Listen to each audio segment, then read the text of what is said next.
Em 27 de maio de 2015, às 6 da manhã, agentes do FBI bateram na porta de quartos de luxo no Hotel Baur au Lac, em Zurique, na Suíça. Do outro lado dessas portas estavam alguns dos homens mais poderosos do futebol mundial. Eles haviam chegado para o Congresso Anual da FIFA, a organização que controla o esporte mais assistido do planeta. Estavam de terno, tinham escolta, tinham prestígio. Minutos depois, saíam algemados. 7 dirigentes presos em uma única manhã, 14 indiciados, mais de 150 milhões de dólares em subornos, um esquema que durou décadas e chegou até o Brasil. Essa é a história do FIFA Gate, o maior escândalo de corrupção da história do futebol, e o que ele revela sobre como pessoas que deveriam proteger o esporte se tornaram a maior ameaça a ele. Para entender o tamanho desse escândalo, você precisa entender o tamanho da FIFA. A Federação Internacional de Futebol Associado controla o esporte praticado em mais países do que a própria ONU tem membros. A Copa do Mundo é o evento mais assistido da história da televisão. Mais de 5 bilhões de pessoas acompanharam a Copa de 2022, isso é mais da metade da população do planeta. A FIFA não é só uma federação esportiva, ela é uma máquina de dinheiro, bilhões de dólares em direitos de transmissão, patrocínios, contratos de marketing, e no centro de tudo isso um grupo pequeno de homens que decidia como esse dinheiro era distribuído. O problema é que quando você coloca tanto poder e tanto dinheiro nas mãos de tão poucas pessoas, sem fiscalização real, sem transparência, sem consequências, você não cria uma federação esportiva. Você cria as condições perfeitas para um esquema criminoso. E foi exatamente isso que aconteceu. O esquema era elegante na sua crueldade. Empresas de marketing esportivo queriam os direitos de transmissão de competições como a Copa América, a Copa Libertadores e a Copa do Brasil, os eventos mais lucrativos do futebol fora da Copa do Mundo. Para conseguir esses contratos, elas precisavam da aprovação dos dirigentes das federações. E os dirigentes, em vez de agir no interesse do esporte, tinham um preço. Funcionava assim. A empresa oferecia um contrato de direitos de transmissão. Por baixo da mesa, combinava um pagamento extra, o suborno. Esse dinheiro era transferido através de contas em paraísos fiscais, lavado em camadas de empresas fictícias e chegava no bolso dos dirigentes sem deixar rastros óbvios.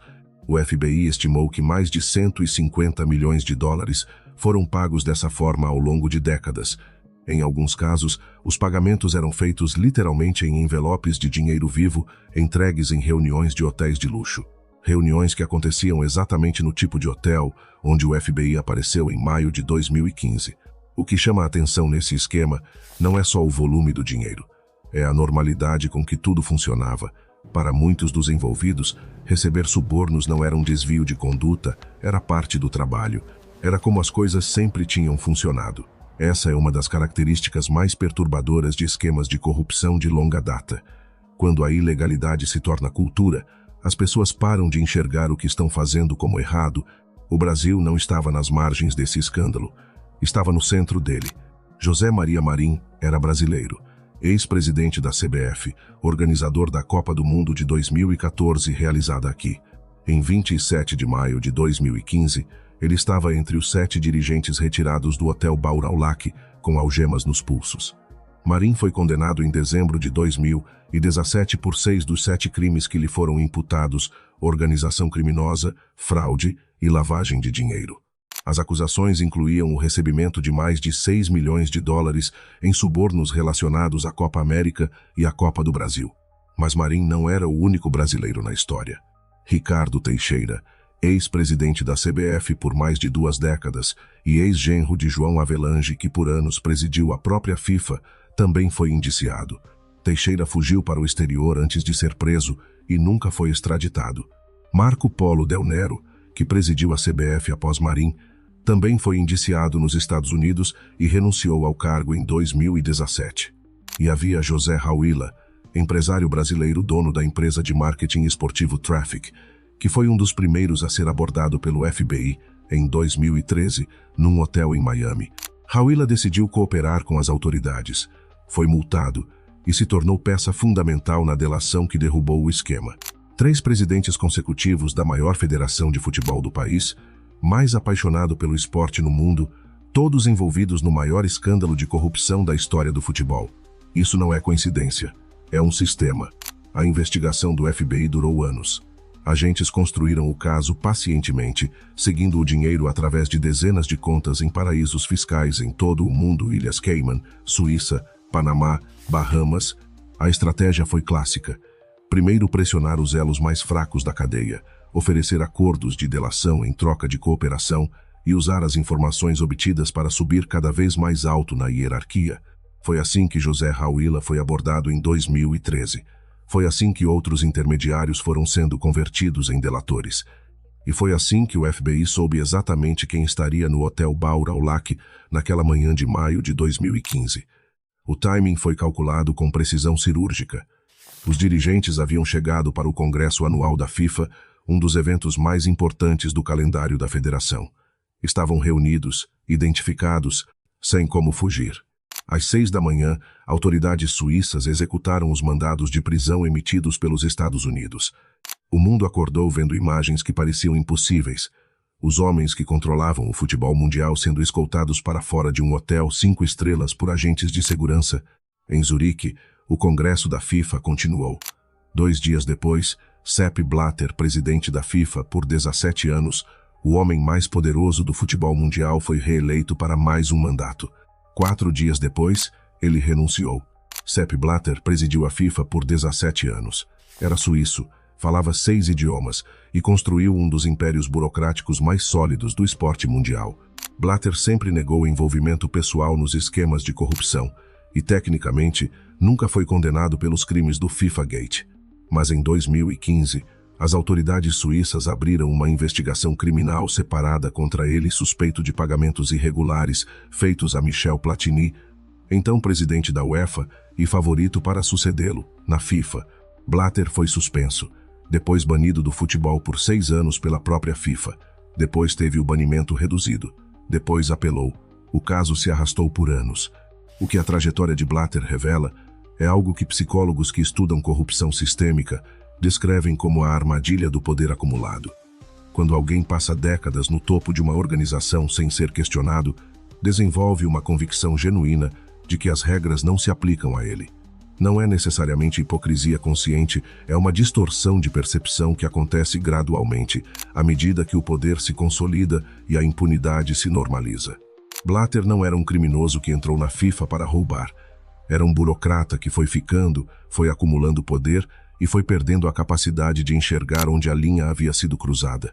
Isso é mais assustador do que a versão do vilão consciente, porque significa que esse processo pode acontecer com qualquer pessoa, em qualquer organização, quando o poder não tem limites. O FIFA Gate não foi o único escândalo da FIFA nessa época, e talvez não tenha sido o maior. Em 2022, o mundo assistiu à Copa do Mundo no Catar, um país do tamanho de Sergipe, sem tradição no futebol, com temperatura de 45 graus no verão, e que nunca havia se classificado para uma Copa do Mundo quando foi escolhido como sede. A escolha do Catar foi votada pelo Comitê Executivo da FIFA em 2010. E desde então, investigações jornalísticas e judiciais revelaram um padrão consistente de suspeita. Membros do comitê teriam sido pagos para votar no Catar. Documentos vazados, depoimentos de delatores e investigações independentes apontaram para pagamentos, presentes e favores distribuídos a membros do comitê nos meses anteriores à votação.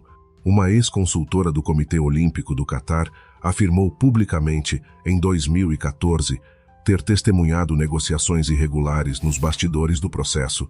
O Catar sempre negou qualquer irregularidade. A FIFA nunca concluiu oficialmente que houve corrupção na escolha da sede de 2022. Mas a pergunta permanece: como um país nessas condições venceu uma disputa contra Estados Unidos, Austrália, Japão e Coreia do Sul? Às vezes, a resposta mais óbvia é a correta. Uma pergunta que esse caso inevitavelmente levanta é: por quê? Esses homens não eram pobres, não estavam desesperados. Muitos tinham carreiras respeitáveis, famílias, reputações construídas ao longo de décadas. Por que arriscaram tudo por dinheiro que, em muitos casos, nem precisavam? A psicologia da corrupção sistêmica oferece algumas respostas. A primeira é a normalização progressiva. Ninguém acorda um dia e decide se tornar corrupto. O processo começa com pequenas concessões, um favor aqui, um presente ali, um contrato que favorece um aliado. Cada passo parece pequeno, Cada desvio é justificado internamente. E quando você percebe, já está no centro de um esquema que não consegue mais abandonar. A segunda é o pensamento de grupo. Quando todos ao seu redor fazem a mesma coisa, a percepção de que aquilo é errado se dilui. Se o presidente faz, se os vice-presidentes fazem, se os membros do comitê fazem isso, não parece mais corrupção, parece protocolo. A terceira é o que psicólogos chamam de desengajamento moral, a capacidade humana de separar as próprias ações dos próprios valores. Os dirigentes da FIFA não se enxergavam como criminosos. Eles se enxergavam como profissionais do esporte que operavam dentro das regras do ambiente em que viviam. Isso não é desculpa, é uma explicação. E entender como funciona é a única forma de reconhecer quando esses padrões aparecem em ambientes menores, no trabalho, nas instituições, na política local. A corrupção raramente tem a cara de um vilão. Quase sempre tem a cara de alguém completamente normal. Em 2026, o Brasil vai estar na Copa do Mundo que acontece nos Estados Unidos, Canadá e México. A mesma FIFA que foi sacudida pelo maior escândalo de corrupção de sua história, vai organizar o maior torneio de todos os tempos, com 48 seleções pela primeira vez. Gianni Infantino, o presidente que substituiu Blatter em 2016, também não escapou de investigações. Em 2020, a promotoria suíça abriu procedimento criminal contra ele por suspeita de irregularidades em reuniões com o promotor que investigava a FIFA. Infantino nega qualquer irregularidade. Dezenas de pessoas foram condenadas no âmbito do FIFA Gate.